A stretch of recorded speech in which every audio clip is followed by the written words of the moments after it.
First, we say that humans and the Earth are somewhat out of sync.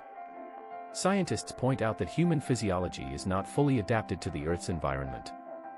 Human skin is very sensitive to solar radiation and is prone to sunburn and skin cancer. In the tropical and subtropical regions of the Earth, the ultraviolet index often exceeds 8 or even 10. Other animals on Earth basically do not have such problems, as they are born with physical characteristics adapted to survival on Earth. The Earth's gravity puts tremendous pressure on human bones and joints. Long-term exposure to gravity at 9.8 meters per second can lead to spinal and joint problems. This leads to a disease exclusive to humans: lumbar disc herniation, commonly known as back pain. Third, diet. Humans need about 90 mg of vitamin C daily, 8 to 18 mg of iron, and 1,000 to 1,300 mg of calcium. Many of the nutrients the human body needs. The natural environment makes it difficult to provide sufficient food sources. Fourth, continuously growing hair. First, let's look at most mammals on Earth.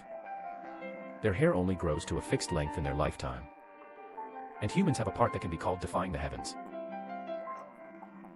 The known rate of human hair growth is 1.7 centimeters per month, counting him living to 75 years old.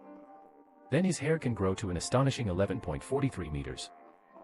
There is no such phenomenon in the animal kingdom. From the perspective of nature, infinitely growing hair does not provide much help for survival. It's just to protect the scalp temperature. Too long hair can hinder movement and predation. Research shows, without external cues, the average natural circadian rhythm of humans is greater than 24 hours. Close to 25 hours. The Earth's rotation is less than 24 hours a day. Approximately 23 hours 56 minutes. So have you noticed? Staying up late often gets later and later. More and more scientific evidence suggests many human characteristics are not fully adapted to the Earth's environment. So where do we come from? Speaking of sleep problems, we have to mention one person. He claimed that his previous life came from Mars. Also described life on Mars. Mentioned that Martians have highly developed technology, able to travel between stars, and the Martian day and night cycle time seems to be more in line with human biology. Humans on Mars. No need to adjust work and rest. Naturally, it will adapt to the Martian day and night rhythm. So some people speculate that modern humans originated from Mars. Extraterrestrial origin theory. And some mainstream people believe that in myths and legends of ancient civilizations, the so-called creationism, humans were created or nurtured by extraterrestrial intelligent life. They believe they are extraterrestrial beings. One is in Sumerian mythology. The Anunnaki came from a planet called Nibiru. They came to Earth thousands of years ago and created humans as slaves to mine gold for them. Humans come from the God City in the center of the galaxy. This city is home to highly evolved alien civilizations. These extraterrestrial beings are said to be the creators of mankind. They regularly visit Earth, guiding human evolution and spiritual development. The third is the gods in ancient Greek mythology. Athena and Apollo are so magical, interpreted as alien visitors with advanced technology.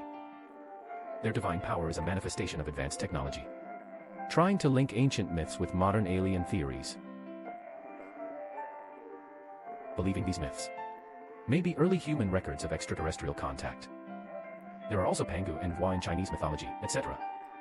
If you take a closer look, you can also find most of the ancient gods are combinations of half human and half animal.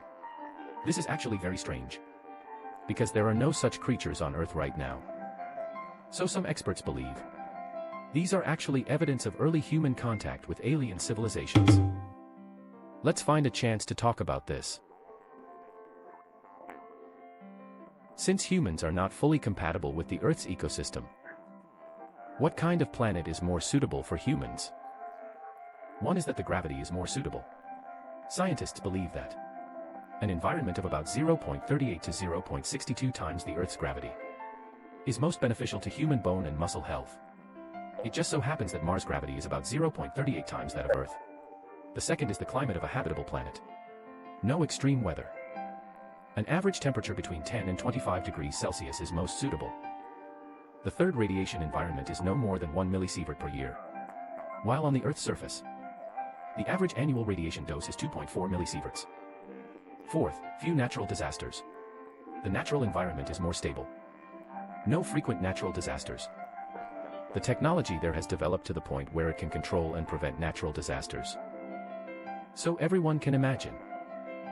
Humans must have come from a planet with lower solar radiation, where the atmosphere is thicker, effectively shielding harmful radiation. A planet with a soft purple sky. Gravity is slightly lower than Earth's, making human movements more light and free. The planet's seasonal changes are smooth, with no extreme temperature differences or climatic disasters. Microorganisms in the atmosphere can also break down pollutants, making the air extremely pure, because there is a more suitable environment. So human life expectancy will be longer. The level of civilization and technology there should be quite high. Maybe all diseases can be cured. Why does human longevity affect the level of technology? Everyone imagine Tesla and other scientific giants. If they could live for hundreds of years. Today they get together to continue to contribute to science. How terrible would the technology of our Earth reach? There will also be a fatal problem. That is, the birth rate is low to freezing point. According to the alien origin theory. Then why did they visit Earth in the first place? Old Ma made several bold assumptions. You can also leave a message to express your opinion. First, they were just like us at the time, wanting to find other civilizations in the universe, to prove that they are not alone. Accidentally discovered Earth, and there is no advanced civilization here that can allow them to survive. So some explorers stayed here, creating early humans. The second possibility is, the more developed the technology, the more energy and resources are needed, because of resource depletion, making the planet no longer suitable for survival. They had to leave their home planet, looking for a new planet to call home. The third type is the Great Escape random theory. The original home planet was threatened by higher-level planets before being occupied or destroyed. Some of them accidentally came to Earth. Those who have read The Three-Body Problem should be familiar with this statement. The fourth and darkest theory is the Earth laboratory theory. We are just a kind of creature created through genetic engineering. A group of lab rats for the creator to observe and study. I'll have the opportunity to chat with you all about utopia. A theory that does not belong to biological origins. But it is also the saddest assumption. To quote Elon Musk, the probability of humans living in the real world may be less than 1 in a billion. Assuming humans really don't belong on Earth, then how do we find our true home? Do the original creators still remember the migration millions of years ago? Perhaps in the near future, with the development of our technology, there will be a chance to embark on interstellar travel, looking for the place that truly makes us. Thanks for watching.